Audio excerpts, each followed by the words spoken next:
পরীক্ষা শেষ করে আপুদের বাসায় ইফতার করেছি আজকে ছিল শুক্রবার।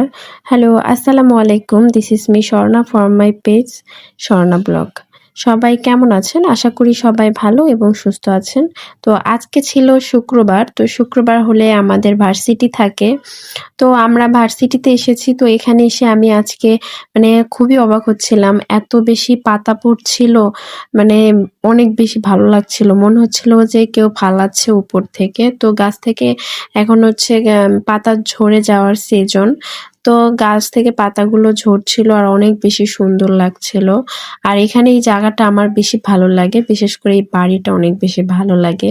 ইনশাআল্লাহ আল্লাহ যদি কোনোদিন আমার অনেক বেশি টাকা দেয়, আমিও এরকমের সুন্দর একটা বাড়ি করব। আমার ইচ্ছা আছে। ইনশাআল্লাহ সবাই আমার জন্য একটু মন থেকে দোয়া করে দিবেন।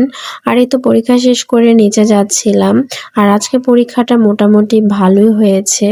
তো এখন যাব ননাসের বাসায়।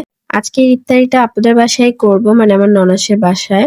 তো এখান থেকে আমরা বের হয়ে সরাসরি চলে গিয়েছিলাম আর ওইখানে আমার শ্বশুরও ছিল। তাই গিয়ে বাসায় গিয়ে দেখি আপু অনেক কিছু আয়োজন করেছে।